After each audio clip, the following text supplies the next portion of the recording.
والسلام على صحبه أجمعين ومن تبعهم بإحسان إلى يوم الدين أما بعد قال الله سبحانه وتعالى في كلامه المجيد وفرقانه الحميد ومن يبتغي غير الإسلام دينا فلن يقبل منه وهو في الآخرة من الخاسرين وقال النبي صلى الله عليه وسلم والذي نفس محمد بيده لا يسمع بي أحد من هذه الأمة يهودي ولا نصراني ثم يموت ولم يؤمن بالذي أرسلت به إلا كان من أصحاب النار صحيح مسلم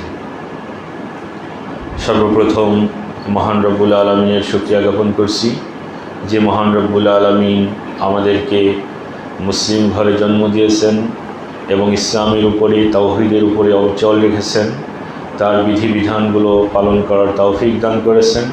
সেই মহান রব্বুল আলামিনের শুকরিয়া স্বরূপ বলি আলহামদুলিল্লাহ।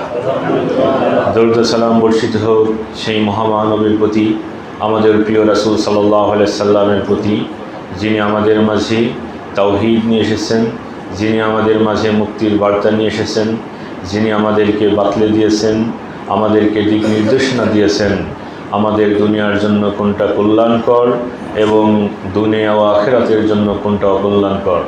আমাদের সুস্থ জীবন যাপনের পথ তিনি আমাদেরকে বলে দিয়েছেন। আমাদের জাগতিক জীবনে, পার্থিব জীবনে, এই দুনিয়ার জীবনে কোন বিষয়টাকে অগ্রাধিকার দিতে হবে, কোনটাকে আমাদেরকে বেশি গুরুত্ব দিতে হবে, এই বিষয়গুলো সুস্পষ্টভাবে বর্ণনা করে দিয়েছেন যেই মহামানব, যেই রাসূল সাল্লাল্লাহু আলাইহি ওয়াসাল্লাম। তার প্রতি আমরা সংক্ষেপে দরুদ ও সালাম পাঠ করি। আল্লাহুম্মা সাল্লি আলাইহি আল্লাহুম্মা বারিক আলাইহি। সম্মানিত মুসল্লিয়ান কিরাম, আজকে আমি আপনাদের সামনে আলোচনা করব ইসলামের 5টি মৌলিক অধিকার এবং মাদকের কুপ্রভাব, এগুলোর উপরে মাদকের কুপ্রভাব। অর্থাৎ ইসলামে কোন 5টি বিষয়কে সবচেয়ে গুরুত্ব দেওয়া হয়েছে আর এই 5টি বিষয়ের উপরে মাদকের কি প্রভাব রয়েছে সেটা নিয়ে আমরা আলোচনা করব। আমাদের সুস্থ স্বাভাবিক জীবন যাপন করার জন্য ইসলামী গাইডলাইন মেনে চলার কোনো বিকল্প নেই। কারণ আমরা এখন এমন একটা যুগে বসবাস করছি যেই যুগে আপনার জন্য নেকি অর্জন করা যেমন সহজ হয়ে গেছে, তদ্রূপভাবে পাপাচারের পথে চলাটাও অনেক সহজ হয়ে গেছে। কারণ এখন বিজ্ঞানের উন্নতির কারণে, বিভিন্ন কিছুর উন্নতির কারণে, বিভিন্ন কিছু সহজলভ্য হওয়ার কারণে আমাদের কাছে এখন আমরা যেমন খুব সহজেই ইসলাম বিষয়ে জানতে পারি, তদ্রূপভাবে কেউ যদি বিপথে চলে যেতে চাই তার জন্য বিপথে যাওয়াটাও এখন সহজ হয়ে গেছে, যেটা আজ থেকে 50 বছর আগে, 60 বছর আগে হয়তো এতটা সহজ ছিল না। তো এই জন্য আমাদেরকে আল্লাহ রাব্বুল আলামিনের কাছে বেশি বেশি দোয়া করতে হবে যেন এই ফিতনার যুগে, এই পাপাচারের যুগে আমরা যেন ইসলামের উপরে অবিচলভাবে, সুদৃঢ়ভাবে সীসাঢালা প্রাচীরের ন্যায় যেন আমরা অবস্থান করতে পারি। এই জন্য আল্লাহর কাছে বেশি বেশি তৌফিক কামনা করতে হবে। আল্লাহ রাব্বুল আলামিন আমাদেরকে যেন মৃত্যু অবধি ইসলামের উপরে অবিচল থাকার তৌফিক দান করেন, আল্লাহুম্মা আমিন। সম্মানিত উপস্থিতি, আপনারা প্রথমেই শুনলেন যে আজকের বিষয় হলো ইসলামের 5টি মৌলিক অধিকার, অর্থাৎ আমাদের জন্য কোন বিষয়গুলো অগ্রাধিকার দিতে হবে বা ইসলাম কোন বিষয়গুলো আমাদেরকে অগ্রাধিকার দেওয়ার নির্দেশ দিয়েছেন। তার মাঝে প্রথমেই হলো হেফজুদ্দিন। কেউ কেউ বলেছেন যে প্রথমে হলো হেফজুল নফস, অর্থাৎ জীবনের সুরক্ষা, জীবনের নিরাপত্তা, নিজের জীবনকে, সুস্থ জীবনকে অগ্রাধিকার দিতে হবে, অর্থাৎ নিজের স্বাস্থ্যের প্রতি, নিজের জীবনের প্রতি এই বিষয়টাকে আমাদের সুরক্ষা দিতে হবে, হেফাজত করতে হবে, এটাকে ধ্বংস করা যাবে না। তো যাই হোক, প্রথমে আমরা হেফজুদ্দিন, দ্বীনের হেফাজত সংক্রান্ত আলোচনা করি। প্রথমত আমরা মুসলিম হিসেবে জন্মগ্রহণ করেছি, এটা আল্লাহ রাব্বুল আলামিনের বিশেষ তৌফিক। আমরা যদি আজকে মুসলিম হিসেবে জন্মগ্রহণ না করে কোনো অমুসলিম ঘরে জন্মগ্রহণ করতাম, তাহলে ইসলামের পথে আমাদের চলাটা যতটা সহজ হচ্ছে, কোনো অমুসলিম ঘরে যদি আমরা জন্মগ্রহণ করতাম তাহলে ইসলামের পথে আসা আমাদের জন্য ততটা সহজ হতো না। সেখানে পারিবারিক বাধা থাকতো, সামাজিক বাধা থাকতো, অর্থনৈতিক বাধা থাকতো, নানা বাধা বিপত্তি অতিক্রম করে তারপরে আপনাকে ইসলামের পথে আসতে হতো। আল্লাহ রাব্বুল আলামিন আমাদেরকে ভালোবেসেছেন, আমাদেরকে পছন্দ করেছেন যে আমরা মুসলিম ঘরে জন্ম নিয়েছি, এই জন্য ইসলামী বিধিবিধান পালন করা আমাদের জন্য সহজ হয়ে যাচ্ছে। তাহলে আপনারা জানেন যারা নমুসলিম ইসলাম গ্রহণ করে তাদের কতটা বাধার সম্মুখীন হতে হয়। প্রথমেই বাধা আসে পরিবার থেকে, এরপরে পরিবারের বাধা যদি আপনি টপকাতে পারেন, সমাজ আপনার পথে বাধা হয়ে দাঁড়াবে। আপনারা বাংলাদেশে দেখেছেন যে অনেক সময় অনেক মেয়ে, অনেক ছেলে তারা ইসলাম গ্রহণ করার কারণে তাদের স্বজাতি যারা আছে তারা জোর করে তাকে তুলে নিয়ে যাচ্ছে, তাকে মেরে ফেলছে, যে তার ইসলাম গ্রহণ করার কারণে অন্যরা অনুপ্রাণিত হবে, উদ্বুদ্ধ হবে ইসলাম গ্রহণে। যেমনটি রাসূল সাল্লাল্লাহু আলাইহি সাল্লামের যুগে হতো।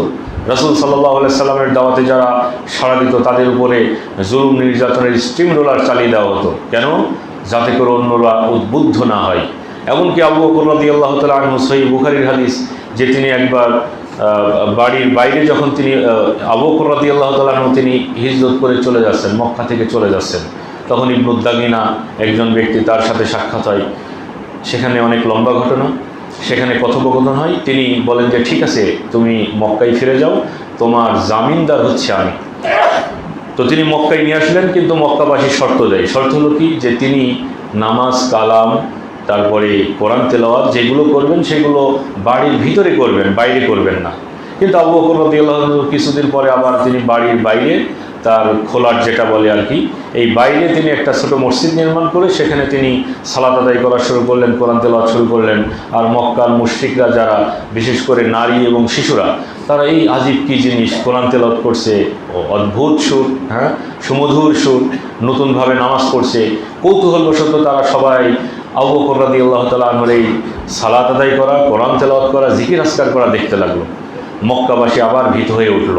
তখন ওই ইবনুদ দাগিনাকে বার্তা পাঠালো যে তুমি যেই শর্তের উপরে আবু বকর রাদিয়াল্লাহু তাআলা আনহুকে মক্কায় রেখে গেছো, তিনি তো সেই শর্ত মানছেন না, তিনি প্রকাশ্যে ইবাদত বন্দেগী করছেন, আর এর মাধ্যমে আমাদের নারী শিশু এরা প্রভাবিত হচ্ছে। অতএব তুমি যে নিরাপত্তা দিয়েছিলে, জামিনদার হয়েছিলে, আমরা সেই জামিন আর রক্ষা করতে পারছি না। এটা বলার উদ্দেশ্য হলো এটা, যে অন্যের ধর্মকর্ম পালন করা দেখে অন্যরা প্রভাবিত হয়। তা আমাদের দেশেও যারা এরকম প্রভাবিত হতে চাচ্ছে, তাদের বাধা হয়ে দাঁড়াচ্ছে পরিবার, তাদের সমাজ, এমনকি অনেক সময় রাষ্ট্র। কারণ আপনি এমনি যদি কাউকে মুসলমান করেন, তো তখন আপনার উপরে অভিযোগ আসবে, যদি আপনি কোর্ট থেকে সেটা লিখিত না নিয়ে আসেন, আইনি ভিত্তি তৈরি না করেন, বলবে যে ওকে প্ররোচিত করে আপনি ধর্মান্তরিত করছেন বা জোরপূর্বক ধর্মান্তরিত করছেন, এরকম একটা অভিযোগ চলে আসবে। তো আমরা যে ইসলামের পথে মুসলিম ঘরে জন্মগ্রহণ করেছি, এটা আমাদের জন্য বড় নিয়ামত, অনেক বড় নিয়ামত। আর যদি তাই না হতো, তাইলে আমাদের জন্য কতটা কঠিন হতো সেটা আমরা অন্যান্য নমুসলিম ভাইদের দেখেই আমরা বুঝতে পারি।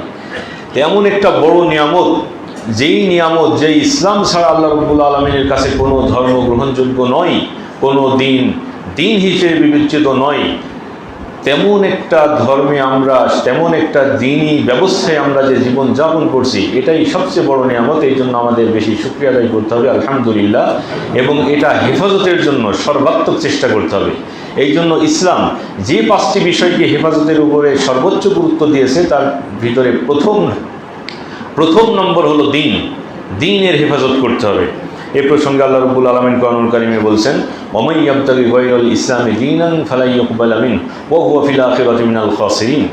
অর্থাৎ কেউ যদি ইসলাম ছাড়া অন্য কোনো জীবন ব্যবস্থা, অন্য কোনো দিন ধর্ম অনুসরণ করে, তাহলে আল্লাহ রাব্বুল আলামিন তার থেকে কোনো কিছুই গ্রহণ করবেন না, এবং সে আখিরাতে হবে ক্ষতিগ্রস্তদের অন্তর্ভুক্ত। ক্ষতিগ্রস্ত মানে সে আখিরাতের যে চূড়ান্ত হিসাব নিকাশের পরে জান্নাত আর জাহান্নাম নির্ধারিত হবে, সেখানে তার জান্নাতে কোনো সুযোগ নেই, জান্নাতের কোনো সুযোগ থাকবে না। এই জন্য আমাদেরকে ইসলামের উপরে গুরুত্ব দিতে হবে, দ্বীনের হেফাজতের উপরে গুরুত্ব দিতে হবে।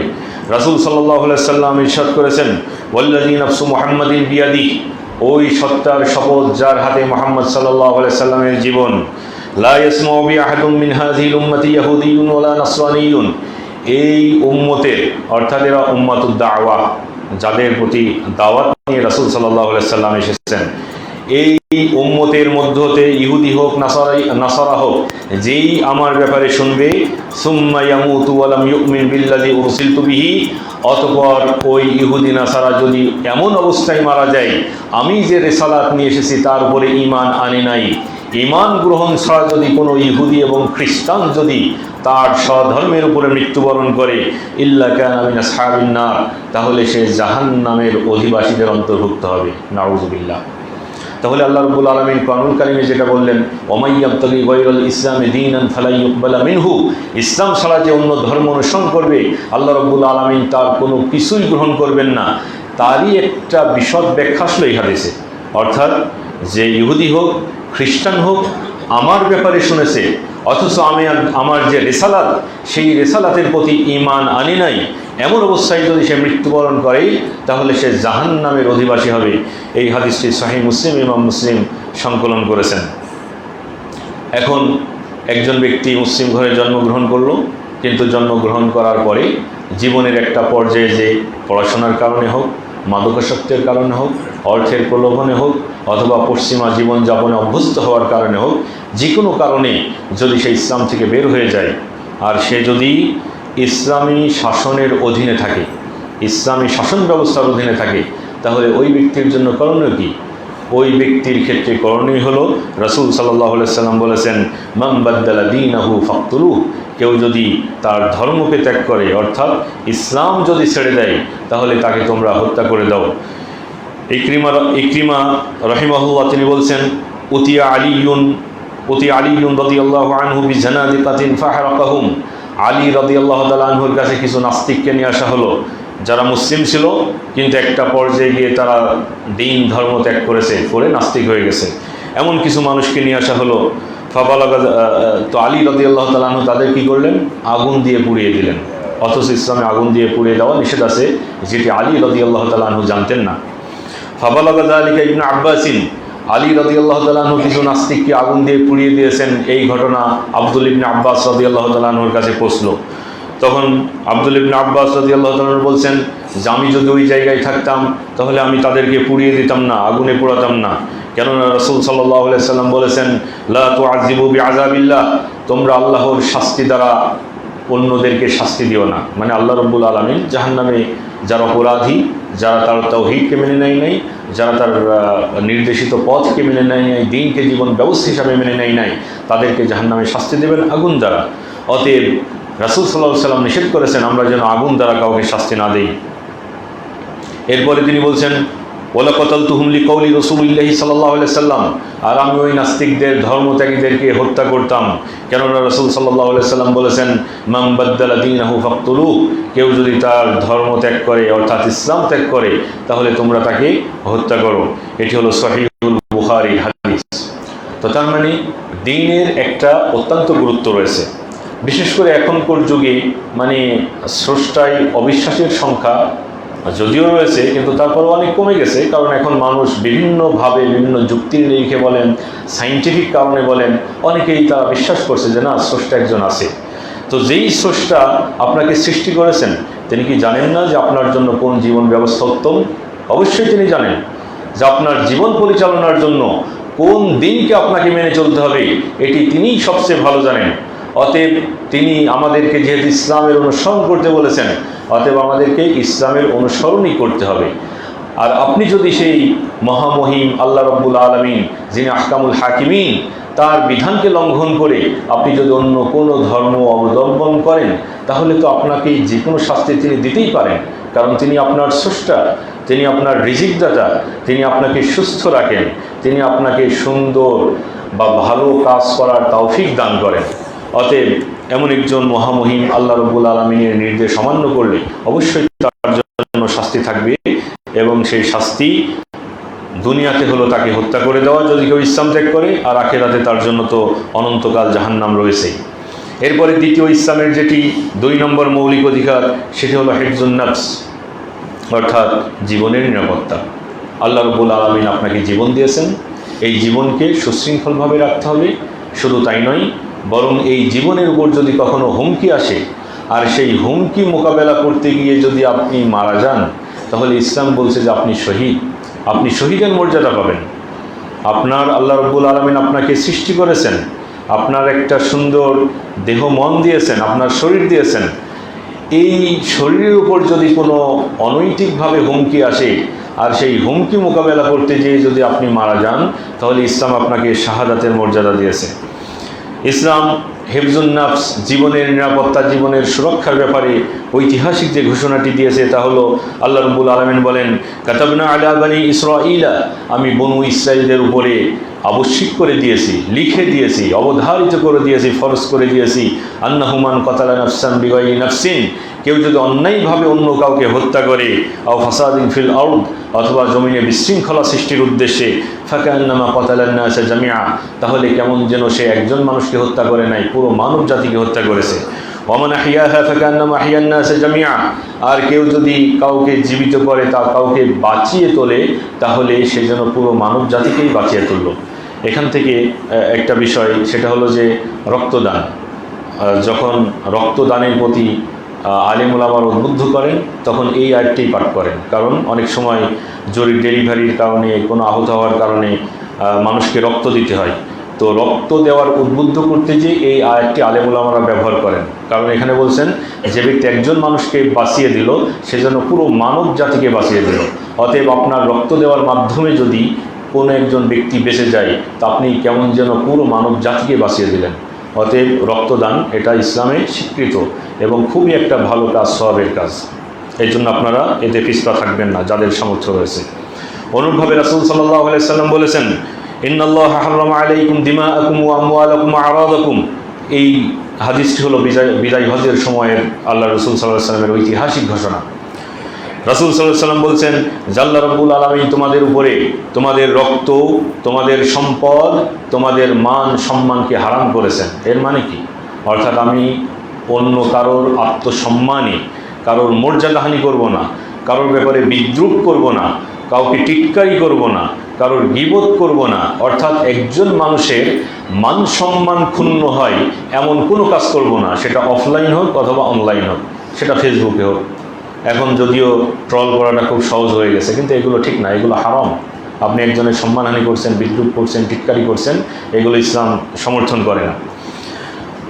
তোমাদের সম্পদ হারাম। তোমাদের সম্পদ হারাম মানে আপনি আপনার অপর মুসলিম ভাইয়ের সম্পদ জবরদখল করে হোক, কৌশলে হোক, যে কোনোভাবে হোক, যা দলিল জাল করে হোক, চুরি করে হোক, ঘুষ নিয়ে হোক, যেভাবেই হোক, অন্যায়ভাবে আপনি আপনার মুসলিম ভাইয়ের সম্পদ নিতে পারবেন না। সেটা জমি হোক, সেটা অর্থকড়ি হোক, সেটা ফসল হোক, যাই হোক, যে কোনো ধরনের সম্পদ আপনি অপর মুসলিম ভাইয়ের সম্পদ আপনি নিতে পারবেন না। এটা আপনার জন্য হারাম। বৈধভাবে আপনি অবৈধভাবে নিতে পারবেন না। এরপরে তাদের রক্ত হারাম মানে আপনি অপর মুসলিম ভাইয়ের ক্ষতি করতে পারবেন না, তাকে মেরে ফেলতে পারবেন না, এটা তো সর্বোচ্চ পর্যায়ে। আপনি যদি তার হাতও ভেঙে দেন, এরও কেসস আছে। আপনি যদি তার ঘুষি দিয়ে দাঁত ফেলে দেন, এরও কেসস আছে। তো এইগুলো করা যাবে না। অর্থাৎ ব্যক্তির জীবন, ব্যক্তির মানসম্মান, ব্যক্তির সম্পদ, এই সবগুলো আল্লাহ রাব্বুল আলামিন, আল্লাহ রাসূল সাল্লাল্লাহু আলাইহি সাল্লামের জবানে আল্লাহ রাব্বুল আলামিন হারাম ঘোষণা করেছেন বিদায় হজের সময়।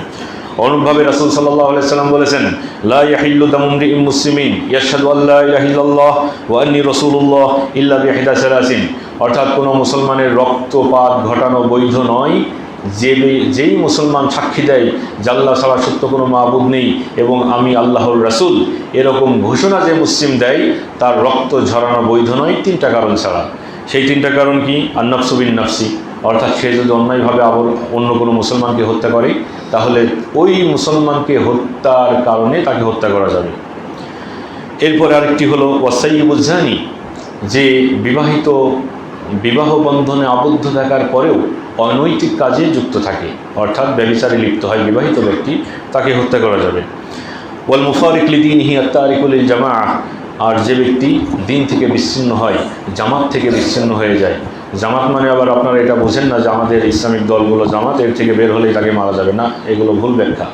জামাত মানে ইসলাম থেকে বের হয়ে যাওয়া, মুসলিম শাসকের শাসন ব্যবস্থা থেকে বের হয়ে যায়। এখন যদিও ছোট ছোট মুসলিম দেশ নামে অনেক বিভক্ত হয়ে গেছে, এটা মূলত খেলাফতের অধীন থেকে যদি কেউ দিন পরিত্যাগ করে, সেই ক্ষেত্রে তার জন্য এটি।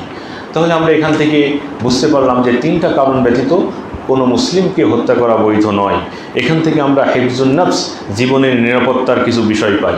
শুধু তাই নয়, রাসূল সাল্লাল্লাহু আলাইহি সাল্লাম বলেছেন, সিফাহুল মুসলিমে ফুসুকুন ওয়া কিতালুহু কুফরুন, অর্থাৎ মুসলমানকে গালিগালাজ করা এটা হলো ফাসিকি কাজ, আর ফাসিকি কাজ হলো কবিরা গুনাহ। আর কেউ যদি ফাসিক হিসাবে আখ্যায়িত হয়ে যায়, তাহলে তার সাক্ষ্য কবুল করা হয় না। হাদিসের মুহাদ্দিসদের মানদণ্ডেও তিনি গ্রহণযোগ্য নন, কারণ তার ভিতরে আদালত পাওয়া যায় না।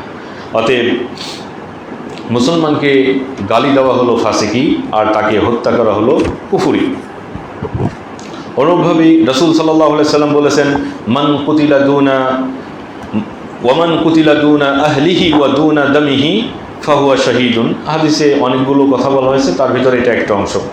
অর্থাৎ যে ব্যক্তি তার পরিবারের সুরক্ষা দিতে গিয়ে মারা গেল অথবা তার নিজের আত্মরক্ষা দিতে গিয়ে মারা গেল, সে ব্যক্তি শহীদ মর্যাদা পাবে। ধরুন আপনি আপনার বাড়িতে আছেন, চোর এসেছে বা ডাকাত এসেছে, আপনি তাদেরকে প্রতিহত করতে গেলেন, এই কারণে আপনি মারা গেলেন, ইসলাম বলছে যে আপনি শাহাদাতের মর্যাদা পাবেন। অথবা রাস্তাঘাটে যে কোনো জায়গায় আপনি যাচ্ছেন, আপনি ডাকাতের কবলে পড়েছেন, আপনি যদি তাদেরকে প্রতিহত করতে গিয়ে মারা যান, তো ইসলাম বলছে আপনি শহীদের মর্যাদা পাবেন। তো এখান থেকে আমরা বুঝতে পারি যে ইসলামে হিফজুন নফস, জীবনের নিরাপত্তা, জীবনের হেফাজতের কত গুরুত্ব। আর কেউ যদি অন্যায়ভাবে, এখন যেই জীবনের নিরাপত্তার এত গুরুত্ব, সেটা যদি কেউ লঙ্ঘন করে, তাহলে ইসলাম বলছে তার জন্য কিসাস অথবা দিয়াত, অর্থাৎ আপনি কাউকে হত্যা করলেন, এর জন্য আপনাকেও হত্যা করা হবে যদি ইসলামী শাসন ব্যবস্থা থাকে।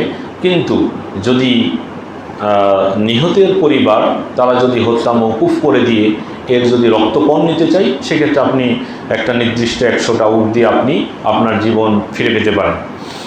এরপরে 3 নম্বর ইসলাম যে বিষয়টি হেফাজতের গুরুত্ব দিয়েছেন, সেটি হলো হিফজুল আকল, অর্থাৎ বুদ্ধি বিবেকের হেফাজত। বুদ্ধি বিবেকের হেফাজত, আমাদের মেধারও হেফাজত করা প্রয়োজন। কারণ আপনি মনে করেন যে আপনি 2-3 বছর ধরে শুধু উপন্যাস পড়ছেন, তখন দেখবেন যে আপনার এইগুলো প্রেম প্রীতি হাবিজাবি এগুলোর প্রতি আপনার আকর্ষণ বেড়ে যাবে। আপনি যদি এক কথা হলো যে মেধাকে আপনি যেদিকে খাটাবেন সেটার প্রভাব আপনার ভিতরে পড়বে। এই জন্য আপনার মেধার হেফাজত করতে হবে, আপনার বুদ্ধি বিবেক যেটা, এই বুদ্ধি বিবেকের হেফাজত করতে হবে, এটার সুরক্ষা দিতে হবে, এটাকে সংরক্ষণ করতে হবে। আর ইসলামে এটার এতই গুরুত্ব বেশি যে নামাজ বা সালাত, সিয়াম, হজ, যাকাত এগুলো কোনোটাই ফরজ হবে না যদি সে আপনার অপ্রাপ্তবয়স্ক থাকে, বালেগ না হয়, অথবা বালেগ হয়েছে কিন্তু তার ব্রেন ঠিক নেই। কারণ পাগলের উপরে সালাত আছে নেই, তার উপরে সিয়ামও নেই। তো তাইলে বুঝেন যে ইসলামী বিধিবিধান পালন করার জন্য তার সুস্থ মস্তিষ্কের অধিকারী হতে হবে। কেউ যদি পাগল হয়ে যায় তাহলে তার উপর আর ইসলামের বিধান নেই, কারণ সে কী পড়বে। শুধু তাই নয়, আপনারা জানেন যে কেউ যদি মদ পান করে তাহলে মাতাল অবস্থায় সে মসজিদে আসতে পারবে না, কোরআনই নিষেধ করে দেওয়া হয়েছে। কারণ ওর সমস্যাটা কোথায়? ওর সমস্যাটা হলো বুদ্ধি বিবেকে। কারণ সে মাতাল অবস্থায় এসে নামাজ পড়তে গিয়ে কী পড়বে সে নিজেই জানে না, হয়তো সূরা পড়তে যেয়ে গালাগালি করতেছে। তো তার ইসলামে বুদ্ধি বিবেকের এত গুরুত্ব, তার আমার বুদ্ধি বিবেকটাকে ঠিক রাখতে হবে। আমার চিন্তা বিকৃতি ঘটাবে এমন কিছু পড়া যাবে না, কারণ যেটা পড়লে আপনার বুদ্ধি বিবেকের বিকৃতি ঘটবে, আপনি বিপথে চালিত হবেন, সেটা আপনার করা যাবে না। আর আল্লাহ রাব্বুল আলামিন কোরআনুল কারীমে বলছেন, ইয়া আইয়ুহাল্লাযীনা আমানু, হে মুমিনগণ, ইন্নামাল খামরু ওয়াল মাইসিরু ওয়াল আনসাবু ওয়াল আজলামু রিজসুম মিন আমালিশ শাইতান। অর্থাৎ মদ, এরপরে জুয়া, এরপরে মূর্তির বেদী, এরপরে আপনার ভাগ্য নির্ধারণের জন্য নিক্ষিপ্ত স্বর তীর, অর্থাৎ তার আগে আমি এখন এই কাজটা করতে যাচ্ছি, আমার এই কাজটা ঠিক আছে কিনা, আমি একটা লক্ষ্য নির্ধারণ করে আমি তীর নিক্ষেপ করলাম, সেটা লক্ষ্যে আঘাত করলো তো আমার ইয়েটা ঠিক আছে, লক্ষ্যে আঘাত করলো না তো আমার এই কাজটা খুব বেশি ভালো কিছু হবে না। এগুলো হলো সব কিছুই ঘৃণার এবং এগুলো হলো শয়তানের কাজ। ফাজতানিবুহু, তোমরা এই সমস্ত মদ, জুয়া, মূর্তির বেদী, তারপরে ভাগ্য নির্ধারণের স্বর থেকে তোমরা বেঁচে থাকো, তীর থেকে বেঁচে থাকো, লাআল্লাকুম তুফলিহুন, যাতে করে তোমরা কি হও, সফলকাম হও। আল্লাহ রাব্বুল আলামিন অন্যত্র ঘোষণা করছেন, ইয়া আইয়ুহাল্লাযীনা আমানু, হে মুমিনগণ, লা তাকরাবুস সালাহ ওয়া আনতুম সুকারা, তোমরা নেশা অবস্থায়, মাতাল অবস্থায় তোমরা সালাতের নিকটবর্তী হবে না, হাত্তা তা'লামু মা তাকুলুন, যাতে করে তোমরা বুঝতে পারো যে তোমরা কি পড়ছো সেটা যাতে বুঝতে পারো। এই জন্য মাতাল অবস্থায় কেউ সালাতের নিকটবর্তী হবে না। আয়েশা রাদিয়াল্লাহু তাআলা আনহা থেকে বর্ণিত, তিনি বলেন, রুফিয়াল কলাম আন সালাসিন, 3 ব্যক্তি থেকে কলম উঠিয়ে নেওয়া হয়েছে, অর্থাৎ 3 ব্যক্তির পাপ লেখা হয় না, 3 ব্যক্তির কোনো কি লেখা হয় না, পাপ লেখা হয় না। এর ভিতরে একজন হলো আনিন নাইমি হাত্তা ইয়াস্তাইকিজ, ঘুমন্ত ব্যক্তি, যতক্ষণ না সে জেগে ওঠে। অর্থাৎ আপনি যদি ঘুমিয়ে থাকেন এর জন্য আপনার কি নেই, ঘুমের অবস্থায় কোনো কিছু যদি হয়ে যায় এর জন্য আপনার কোনো কি নেই, পাপ নেই। ওয়ানি সগীরি হাত্তা ইয়াকবার, অনুর্ভাবী শিশু বাচ্চা এরা যতক্ষণ পর্যন্ত সাবালক হয়, প্রাপ্তবয়স্ক হওয়ার আগ পর্যন্ত তাদের কোনো পাপ লেখা হয় না। ওয়ানিল মাজনুনি হাত্তা ইয়াকিলা, আরেকজন হলো পাগল, যতক্ষণ পর্যন্ত না সে সুস্থ মস্তিষ্কের অধিকারী হয়। সুস্থ মস্তিষ্কের অধিকারী না হওয়া পর্যন্ত তার কোনো কিছু লেখা হয় না। তাহলে এখান থেকে আমরা বুঝলাম যে হেফজুল আকল, বুদ্ধি বিবেকের হেফাজত করতে হবে। সেটা কোনো মানে সাহিত্য পড়ার কারণে আমার বুদ্ধির বিকৃতি ঘটুক, তাহলে সেই সাহিত্য পড়া যাবে না।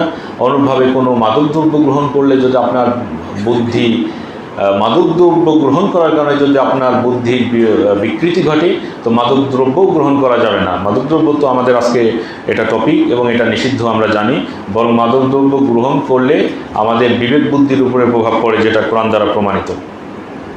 4 নম্বর হলো মৌলিক যে বিষয়টা আমাদের সংরক্ষণ করতে হবে, সেটা হলো হেফজুন নাসব, আমাদের বংশগতি প্রকৃতি, এটা আমাদেরকে হেফাজত করতে হবে। অর্থাৎ আমাদের অপাত্রে যেন আমরা বা অন্য জায়গায় যেন আমরা নিজেদের কামনা বাসনা চরিতার্থ না করি। আল্লাহ রাব্বুল আলামিন কোরআনুল কারীমে বলছেন, ওয়ালা তাকরাবুজ জিনা ইন্নাহু কানা ফাহিশাতাও ওয়া সাবিলা, তোমরা ব্যভিচারের নিকটবর্তী হও না, এটা নিশ্চয় ইন্নাহু কানা ফাহিশাতাও ওয়া সাবিলা, এটা অত্যন্ত অশ্লীল এবং খুবই গর্হিত মন্দ পথ। وعن سهل بن سعد عن رسول الله صلى الله عليه وسلم قال من يضمن لي ما بين لحييه وما بين فكيه وما بين رجليه أضمن له الجنة لحييه وما بين لحييه। অর্থাৎ রাসূল সাল্লাল্লাহু আলাইহি সাল্লাম বলছেন, যে ব্যক্তি তার জবানের হেফাজত করবে, যে ব্যক্তি তার লজ্জা স্থানের হেফাজত করবে, রাসূল সাল্লাল্লাহু আলাইহি সাল্লাম বলছেন যে আমি তার জন্য জান্নাতের জামিনদার হচ্ছি। সুবহানাল্লাহ। অর্থাৎ জান্নাতে যাওয়া আমাদের জন্য সহজ। আরেকটা বিষয় হলো, যেই যুগে যেই পাপের প্রচলন বেশি, সেই যুগে যদি আপনি ওই পাপ থেকে বেশি থাকতে পারেন, তাহলে আপনার জন্য জান্নাতে যাওয়া সহজ। আমরা এমন একটা যুগে চলে আসছি, এই যুগে এই সব পাপের পরিধি বিস্তৃত।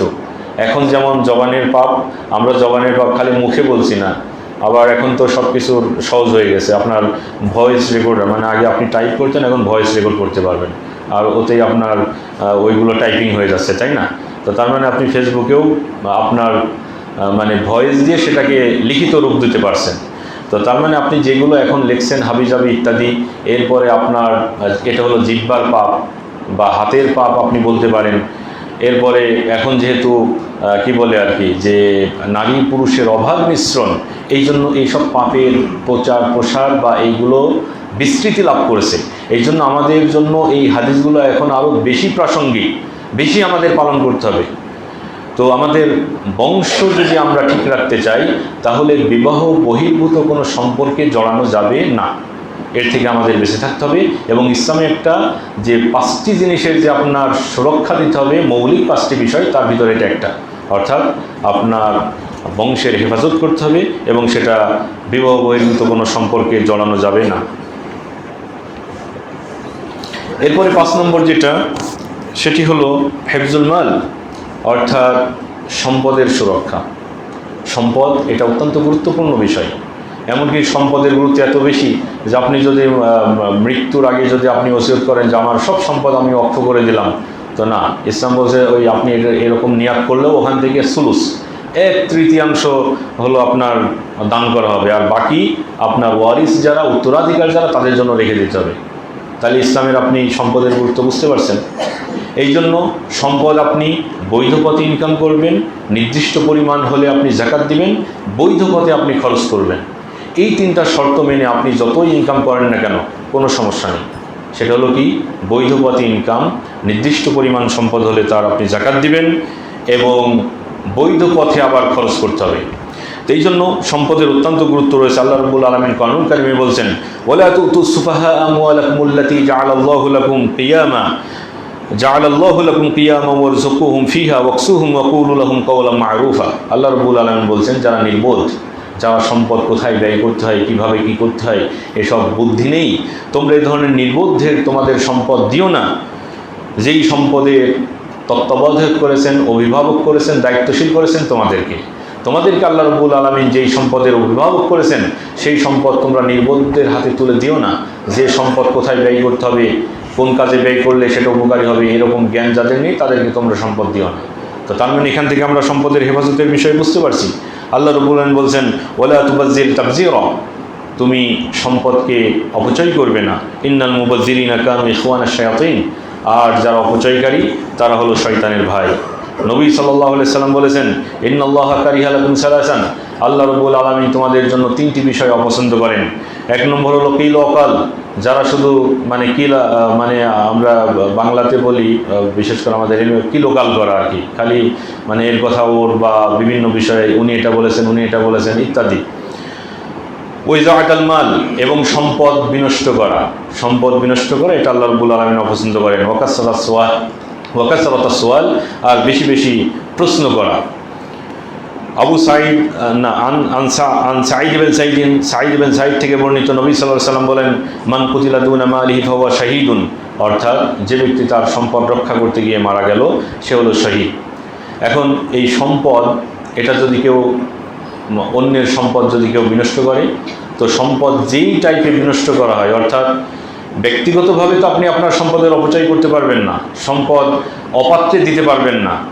এখন যদি কেউ অন্য মুসলিম ভাইয়ের সম্পদ যদি আত্মসাৎ করে, চুরি করে, ডাকাতি করে, তাহলে এগুলোর জন্য তো ইসলামের কঠিন শাস্তি রয়েছে। আপনি অন্যের সম্পদ চুরি করে নেবেন, তার জন্য ইসলাম বলছে হাত কেটে দাও। আপনি যদি ডাকাতি করেন, তো ডাকাতির আলাদা শাস্তি রয়েছে, যেটাকে হেরাওয়া বলা হয় কোরআনে। তো ডাকাতির শাস্তি রয়েছে। ওরমভাবে যদি আপনি অর্থ আত্মসাৎ করেন, তার জন্য শাস্তি রয়েছে। তার মানে ইসলামে এই যে 5টি মৌলিক অধিকারের কথা বলা হলো, এই বিষয়গুলো যেমন আপনি নিজে পালন করবেন, যেমন নফসের অধিকার, এই আপনার জীবনের নিরাপত্তা। এখন যদি কেউ আত্মহত্যা করে, তো রাসূল সাল্লাল্লাহু আলাইহি ওয়াসাল্লাম তার ব্যাপারে জাহান্নামের ব্যাপারে সতর্ক করেছেন, অর্থাৎ সে জাহান্নামে যাবে যদি কেউ আত্মহত্যা করে। হ্যাঁ, সে সারা জীবন থাকবে কিনা সেটা ভিন্ন বিষয়, কিন্তু আত্মহত্যাকারী কেউ যদি এই যে কোরআন এবং সুন্নাহর এই নির্দেশ অমান্য করে যদি আত্মহত্যা করে, তার ব্যাপারে রাসূল সাল্লাল্লাহু আলাইহি ওয়াসাল্লাম বলেছেন যে সে জাহান্নামে যাবে।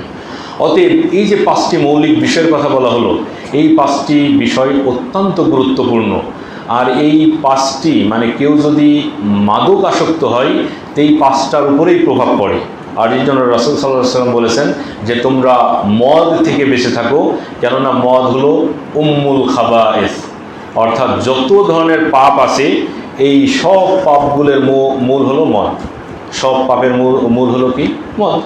কারণ যে মদ খাচ্ছে এর মাধ্যমে সে তার জীবনের হেফাজতের বিষয়টি সে করছে, কারণ তার স্বাস্থ্যহানি হবে।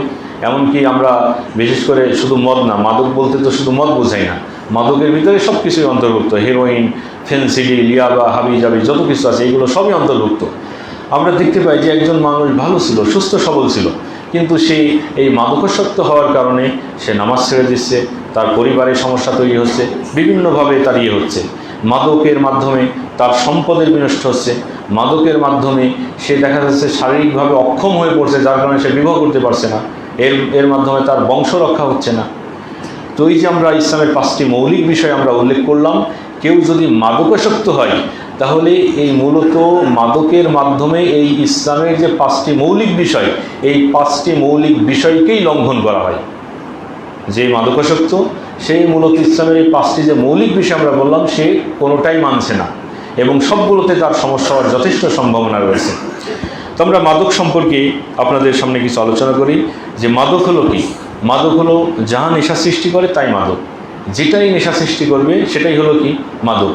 এখন সেই মাদক প্রাকৃতিক হতে পারে অথবা রাসায়নিক হতে পারে। রাসায়নিক বলতে আমরা বোঝাচ্ছি যেগুলো ল্যাবে তৈরি করা হচ্ছে, গবেষণা করে তৈরি করা হচ্ছে। আর প্রাকৃতিক বলতে যেটা মাটিতে উৎপন্ন হচ্ছে, যেটাই হোক, কোনো একটা যদি নেশা সৃষ্টি করে, আপনার ভিতরে নেশা নিয়ে আসে, তাহলে সেটাই হলো মাদক। এখন প্রাকৃতিক উৎসজাত মাদক, তার ভিতরে যেমন গাঁজা আছে, এরপরে আফিম আছে, এরপরে তামাক আছে, আবার তামাক থেকে তৈরি গুল আছে, জর্দা আছে ইত্যাদি। এইগুলো হলো প্রাকৃতিক, অর্থাৎ ভূমিতে উৎপন্ন হচ্ছে সেটা খাচ্ছে। কিন্তু অত্যন্ত দুঃখের বিষয় হলো যে বাংলাদেশেও কিন্তু গাঁজা পরিবহন এগুলো সব কিছু নিষিদ্ধ, কিন্তু বছরে একটা দিন না, বরং একটা সময় দেদারসে গাঁজা চলে, খায়। সেটা হলো কোথায়? যে আপনারা জানেন যে লালন উৎসব হয় বাংলাদেশে, হ্যাঁ, সেখানে বলা যায় যে পুলিশি পাহারায় গাঁজা খাওয়ার ব্যবস্থা করা হয়। এটা অত্যন্ত দুঃখজনক। মানে এরকম বিষয় যে সারা বছর তোমরা খেতে পারবে না, কিন্তু এই 3-4 দিন, এক সপ্তাহ যেদিন অনুষ্ঠান চলে এখন তোমরা খেতে পারবে। এবং তারা এই গাঁজাটাকে এত সুন্দরভাবে উপস্থাপন করে যে মনে হয় যে গাঁজা যে খেলো না সে পৃথিবীতে কিছুই খেলো না, এমন একটা ভাব। অথচ তাদের মাথার যে অবস্থা, শরীরের যে অবস্থা, আপনি যদি 10 হাত দূর দিয়েও যান তাও মনে হয় গন্ধ পাবেন, এমন অবস্থা। তাদের দেখলে আপনার 2-3 দিন হয়তো রুচিই নষ্ট হয়ে থাকবে, যে তাদের শরীরের যে অবস্থা। কিন্তু এটা আসলে আমাদের প্রশাসনের, আমাদের সরকারের দ্বিচারিতা বলবো না কি বলবো, নাকি তাদের যারা প্রশাসনে রয়েছেন তাদের কোন চিন্তা করে এই কাজটা করেন জানি না, যে এই কাজটা সারা বছর নিষিদ্ধ, কিন্তু এই যে লালন মেলায় যে আপনার জন্য বৈধ, বরং এগুলো নিষিদ্ধ করা উচিত। এর মাধ্যমে অনেকেই, অনেক ভালো ঘরের সন্তান যারা হয়তো সারা বছর ঠিকঠাক চলছে, ওখানে বন্ধুর সঙ্গ দোষে পড়ে ওখানে যে গাঁজাতে আসক্ত হয়ে যাচ্ছে। এই জন্য আমাদের সমাজের নিরাপত্তার জন্য, সমাজের স্থিতিশীলতার জন্য, আমাদের তরুণদেরকে সুপথের উপরে রাখার জন্য এই ধরনের প্রোগ্রাম আমরা বন্ধ করার জন্য আহ্বান জানাচ্ছি। এরপরে মাদকের আরেকটা হলো রাসায়নিক মাদক, যেমন হেরোইন, ইয়াবা, ফেন্সিডিল, কোকেন ইত্যাদি। অত্যন্ত দুঃখের বিষয় যে এই ধরনের কাজে আমরা যখন পত্রিকা খুলি দেখি যে অনেক বড় বড় সরকারের পদস্থ কর্মকর্তা অথবা এমপি মন্ত্রী জড়িত, যে মাদক আটক হয়েছে কি অমুক মন্ত্রণের গাড়ি থেকে ইয়াবা উদ্ধার। এটা একটা অত্যন্ত দুঃখজনক বিষয় যে যারা আমাদের জনপ্রতিনিধি, যারা আমাদের সমাজের সুরক্ষা দিবে, নিরাপত্তা নিশ্চিত করবে, তাদের গাড়িতে করে মাদক চোরা কারবার হচ্ছে। এটা অত্যন্ত দুঃখজনক বিষয়। অতএব আমাদের সচেতনতা দরকার, আমাদেরকে সচেতন হতে হবে এবং এই বিষয়গুলো আমাদের বুঝতে হবে যে কোনভাবে আমাদের সমাজকে নষ্ট করা হচ্ছে।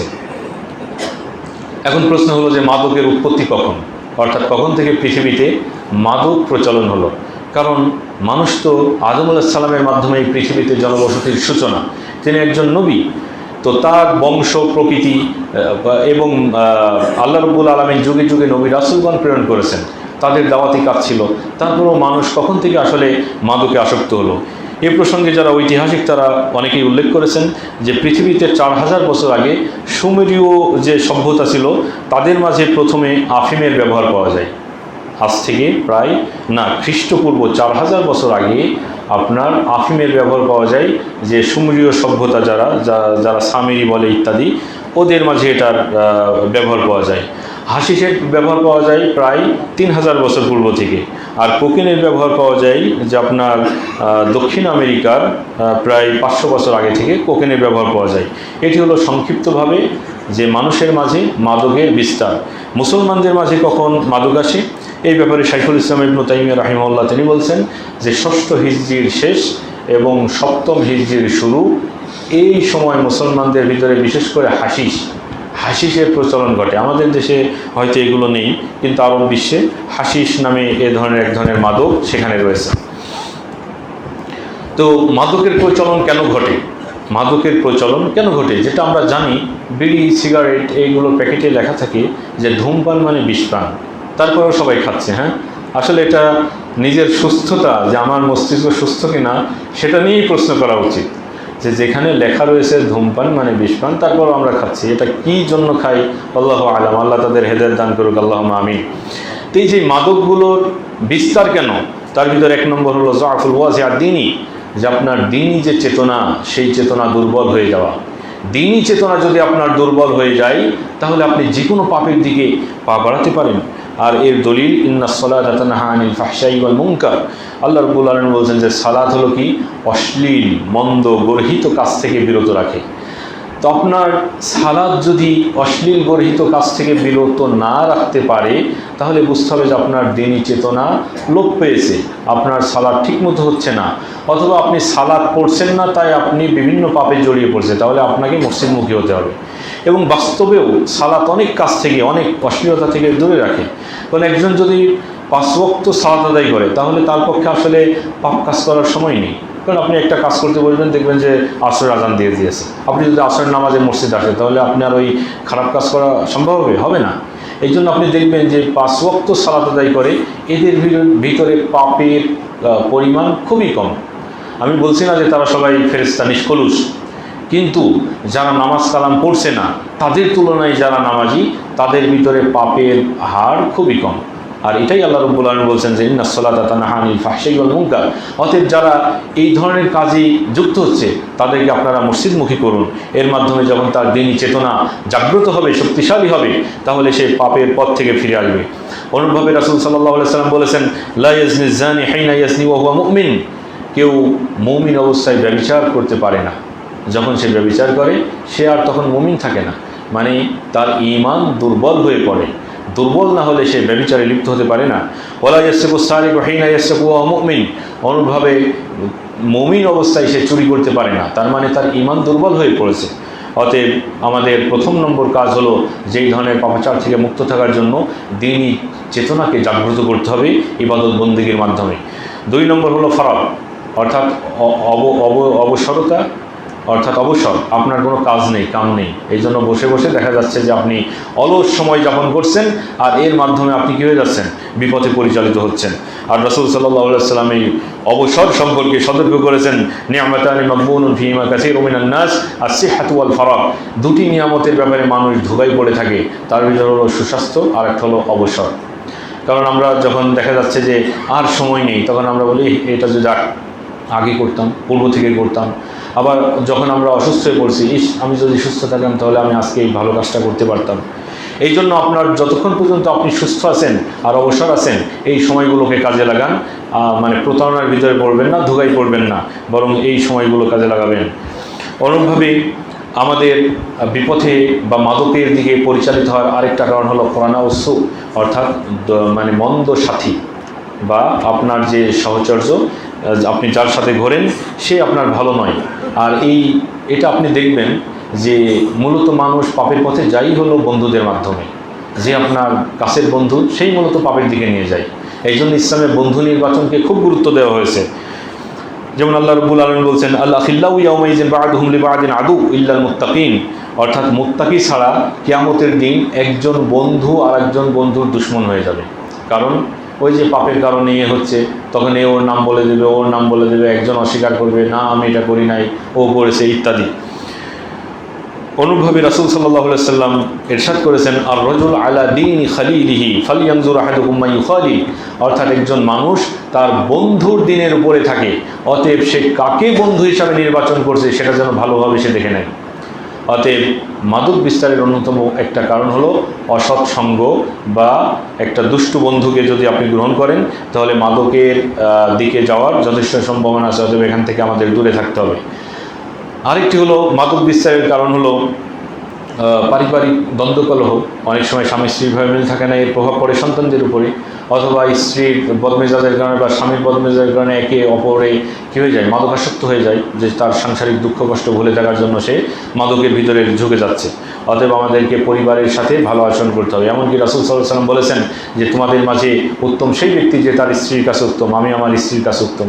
অতএব পরিবারের যে সদস্য রয়েছে তাদের সাথে ভালো আচরণ করতে হবে। কারণ আপনি ভালো কি ভালো না তার সাক্ষী প্রথমে না হবে আপনার পরিবার থেকে, আপনার পরিবার সাক্ষী দেবে যে আপনি কেমন। অতএব আমাদেরকে চেষ্টা করতে হবে যে দুজন মানুষ একসাথে থাকতে গেলে যে কোনো বিষয়ের মতো বিরোধ, এক সময় একজনের রাগ, এটা আসতেই পারে, কিন্তু এগুলো নিয়ন্ত্রণ করতে হবে। উনি রাগ করছেন আপনি চুপ থাকেন, আপনি রাগ করছেন সে চুপ থাকুক, এভাবে আমাদের থাকতে হবে। অথবা তর্ক হলেও যেন একটা নির্দিষ্ট পর্যায় পর্যন্ত যায়, সেটা যেন মানে হাতাহাতি মারামারি পর্যায়ে যেন না যায়, এই বিষয়গুলো আমাদের খেয়াল রাখতে হবে। অনুরূপভাবে আরেকটা বিষয় হলো যে দারিদ্রতা। কারণ আপনি দেখবেন যে মাদকে যুক্ত যারা এগুলো সরবরাহ করছে ইত্যাদি ইত্যাদি খাচ্ছে, এর ভিতরে একটা হলো খুবই দরিদ্র শ্রেণীর যারা ফুটপাতে পড়ে আছে, হ্যাঁ। এবং এই যে অতি দারিদ্রতা, এটা হলো মাদকের অন্যতম একটা কারণ। এই জন্য আমাদের মাঝে যারা ধনী শ্রেণী আছে তাদের দায়িত্ব নিতে হবে এই সমস্ত দরিদ্র মানুষের। কারণ আপনার যদি 1 কোটি টাকা থাকে, আপনি 1 লাখ টাকা দিচ্ছেন, এটা আপনার জন্য কঠিন কোনো কাজ নয়, বরং আপনি সমাজের দারিদ্র্য বিমোচনে আপনার ভূমিকা রাখতে হবে। আর আপনি যদি দারিদ্র্য বিমোচনে ভূমিকা রাখেন, এর ফলাফল আপনার উপরেই আসবে। কারণ সমাজে যদি অন্যায় অপরাধ বেড়ে যায়, এটা থেকে আসলে আমরা কেউ মুক্ত থাকতে পারি না। যেমন আমরা গুলিস্তানে, এটা আমার অনেক আগে দেখা, যে ফুটপাতে দিয়ে যাচ্ছি, একটা মাদকাসক্ত সে দৌড়ে যেয়ে গাড়ির লুকিং গ্লাস ভেঙে নিয়ে চলে গেল একবারে রানিংয়ের উপরে।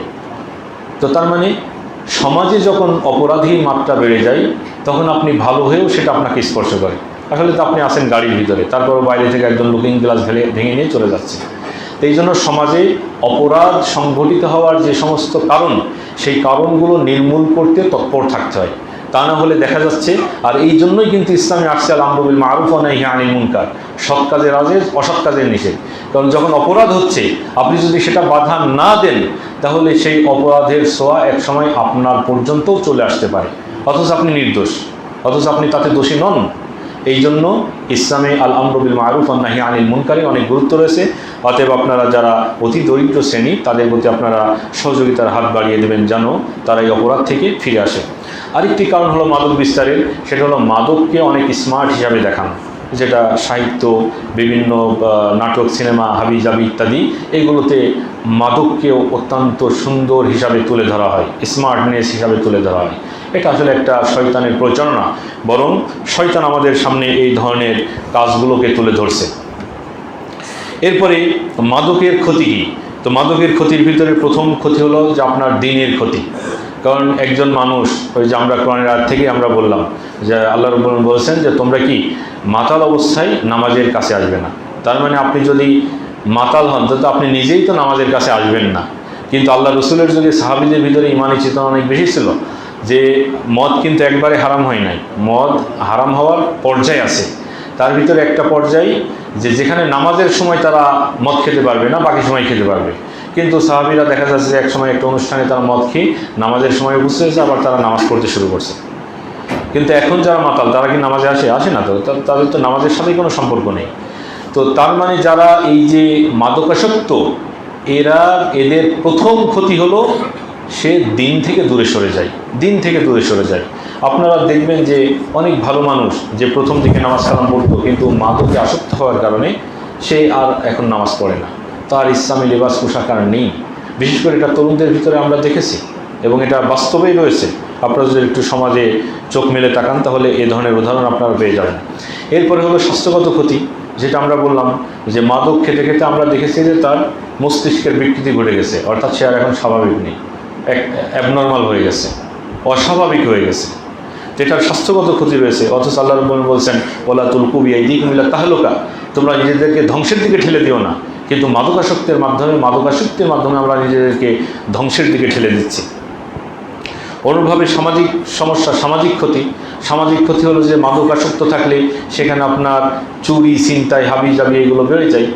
এই যে আপনারা দেখবেন যে বিশেষ করে যেসব অপরাধের যে রিপোর্ট পত্রিকায় আপনারা পড়বেন, দেখবেন যে কোথাও ধর্ষণ করছে, বিস্তারিত ঘটনার ভিতরে ওরা মাদকাসক্ত ছিল।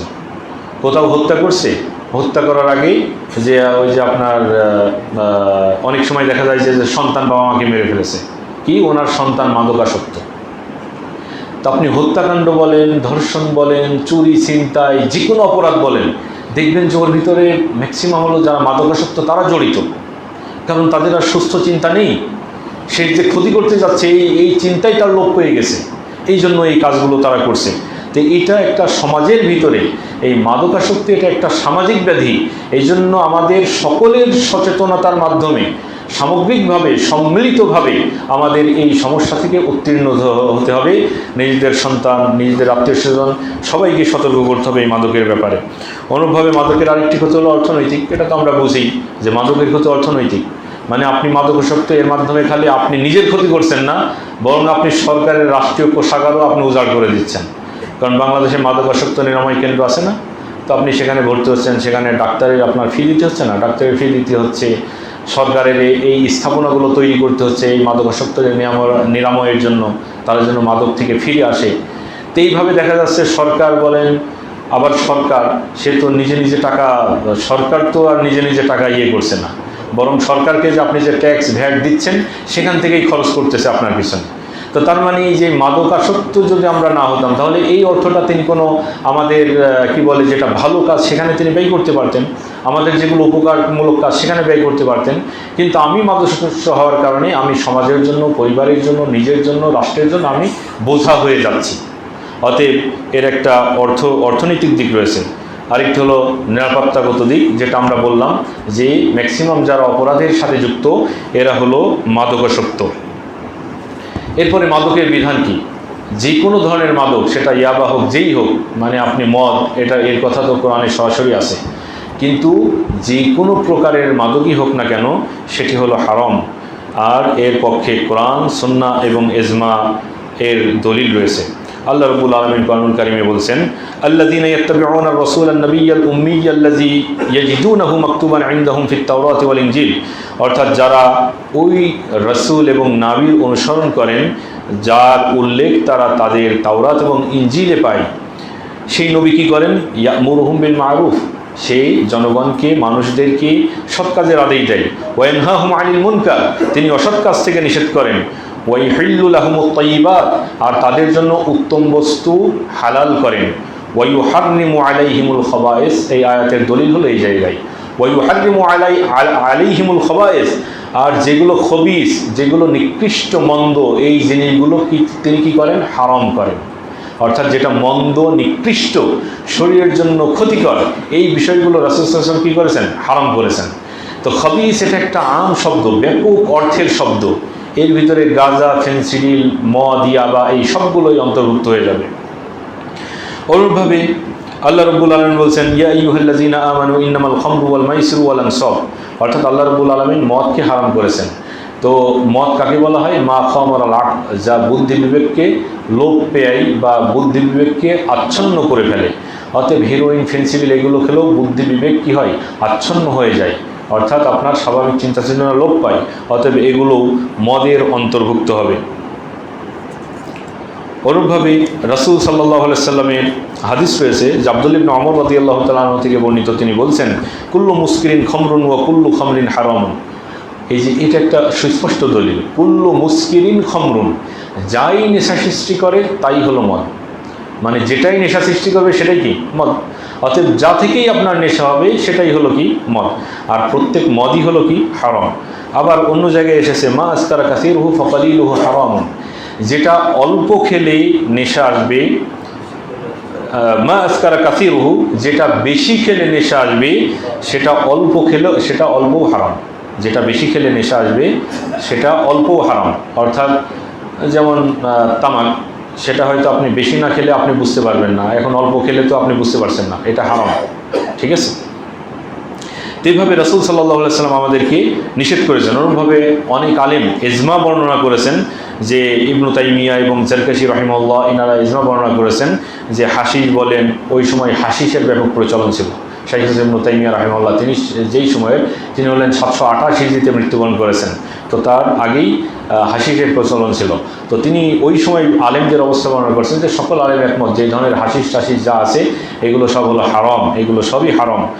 অতএব আল্লাহ রাব্বুল আলামিনের কাছে আমরা দোয়া করি যেন আল্লাহ রাব্বুল আলামিন আমাদেরকে ইসলামের যে 5টি মৌলিক বিষয় হেফাজত করার জন্য রাসূল সাল্লাল্লাহু আলাইহি ওয়াসাল্লাম এবং আল্লাহ রাব্বুল আলামিন আমাদেরকে যে নির্দেশ দিয়েছেন, আমরা যেন সেটি হেফাজত করতে পারি। আল্লাহুম্মা আমিন। এবং আল্লাহ রাব্বুল আলামিন আমাদেরকে এই মাদকের যত প্রকার আছে সব প্রকার মাদক থেকে যেন আমাদেরকে বেঁচে থাকার তৌফিক দান করেন। আল্লাহুম্মা আমিন। আউযু বিল্লাহি মিনাশ শাইতানির রাজীম। ওয়ালা তুলকু বিআইদিকুম ইলাত তাহলুকা। আস্তাগফিরুল্লাহ লি ওয়া লাকুম ওয়া লিসাইরিল মুসলিমিন ফাস্তাগফিরুহু ইন্নাহু হুয়াল গফুরুর রহিম।